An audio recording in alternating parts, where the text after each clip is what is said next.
this is Becky Bryant. I'm from the Geography Department at Birkbeck, which is part of the University of London, and I'm here to tell you about one of the things that we teach our students about when they come to study with us. So climate change is clearly a big issue, and the government has set a target of net zero emissions by 2050. Now net zero, it's quite a controversial idea because there's a number of people who say that it's a cop-out, basically. There's this hashtag not zero, which suggests that setting a net zero target is not really caring about reducing our emissions, not really caring about climate change. So what I'm here to do today is to explain to you what net zero is and the science behind that. So to start off with, I need to talk to you about the carbon cycle. So if you come down here, we have a representation of the carbon cycle. Now, it's only carbon in the atmosphere that causes us problems. Carbon in the atmosphere is what's causing climate to change. Carbon is also stored in fossil fuels and cement production, so in rocks that give us fossil fuels and cement, and in the oceans and in vegetation and soils, and it moves between these different stores, and these people here are to represent that. Normally I'd do it with real people, but of course we're in lockdown right now, so we're not allowed to gather that many people together at once. So in the atmosphere, in the vegetation and the soils, carbon dioxide is brought down by photosynthesis, and then when vegetation breathes or is burnt or decomposes, the carbon dioxide is released. In the oceans, you also get photosynthesis. Carbon dioxide is drawn down into the shells of little tiny organisms, which then, when they die, sink to the bottom of the ocean and become chalk and chalky type sediments. So that's how carbon dioxide is stored in the oceans. And so what happens now is that we're burning the fossil fuels and we're producing cement. And each time we do that, so we've got 4 people here representing the burning from a single year. Each time we do that, only some of it goes into the atmosphere. So 2 of the people will come into the atmosphere, and these other ones will go into these other stores.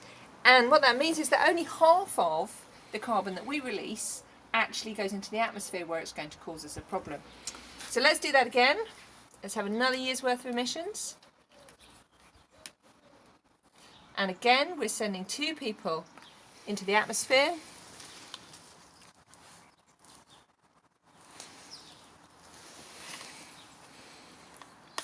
One person into some vegetation, and then some of our emissions into the oceans. And you would carry on doing that year by year. And each year, only half of what we emit goes into the atmosphere. But what happens if we cut down a forest or we plough up the landscape? Well, what happens then is that actually some of these people who were in the vegetation get washed into the oceans, and some of that carbon that was stored in the vegetation gets released through respiration into the atmosphere. And in fact, we need to have a couple more years worth of emissions happening before I can tell you the next bit. So bear with.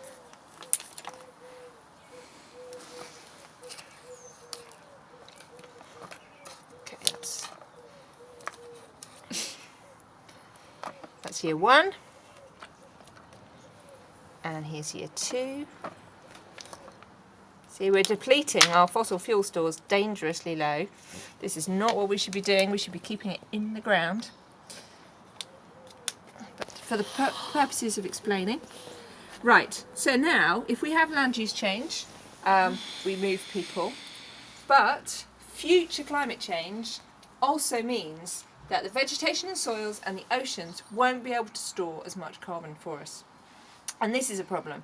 So as we get carbon dioxide dissolved in the ocean, the water acidifies, and as it acidifies, then it can't take up as much carbon, and there's not as much plankton. And so then what happens is that some of these people, some of this carbon that was in the ocean, ends up in the atmosphere instead. So that's one problem with future climate change. Another way in which future climate change is going to affect the carbon cycle is that if we have drying and forest dieback, then all this carbon that's stored in the vegetation, every time there's a bushfire or a logging event, that will all end up in the atmosphere.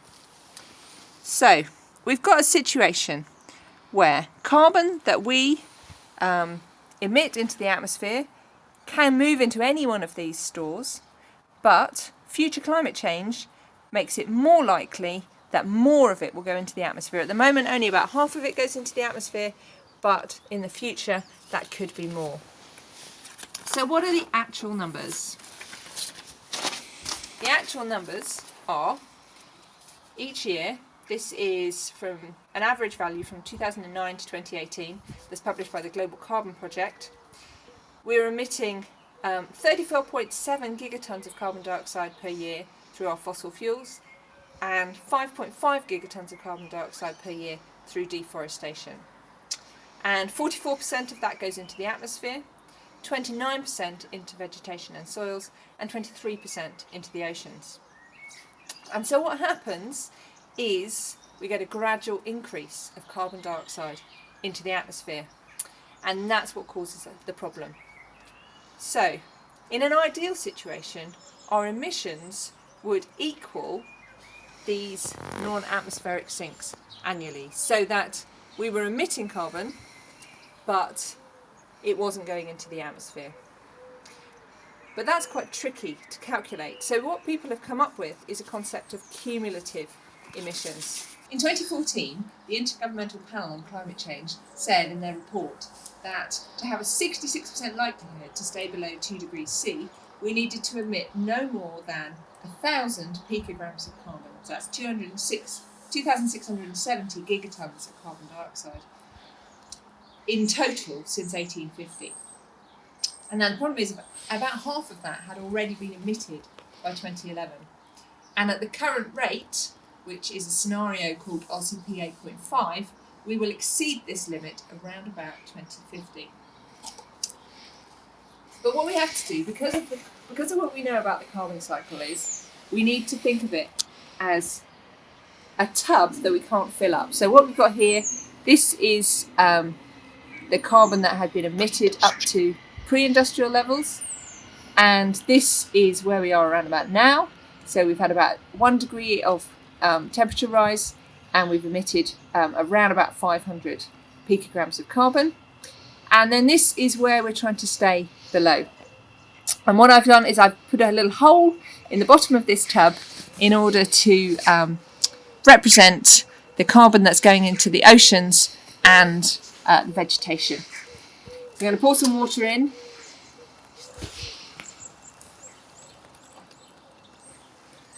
And you can see that it's gradually coming out. So this is where we are now. We're at about 1 degree C. And if we didn't pour any more water in, if we didn't create any more carbon emissions, it would gradually decrease, and we would gradually have less carbon in the atmosphere because it would transfer into the ocean and the vegetation. But what we're doing at the moment is very far from stopping our emissions. In fact, we are making them pour. We're putting them in faster than they can come out. And by 2050, we will be overflowing like this. So, we obviously need to stop putting emissions in if we want to stay below 2 degrees C. However, another way we could stay below 2 degrees C is to make that hole in the bottom bigger. And we can do that by negative emissions technologies. And this is why we're talking about net zero and negative emissions. So we can increase the outflows by planting trees, making changes to our agriculture, and investing in negative emissions technologies that you might have heard of, like carbon capture and storage. So net zero is not just reducing the emissions, not just stopping pouring stuff into the top, but actually removing emissions as well, making that hole at the bottom larger. And this is the controversial part, because we don't have very much evidence about how effective the things we want to do are at making that hole larger. So where will we find the land for planting trees? And even if we do, how will we calculate the net carbon sunk when trees naturally have a growth and death cycle?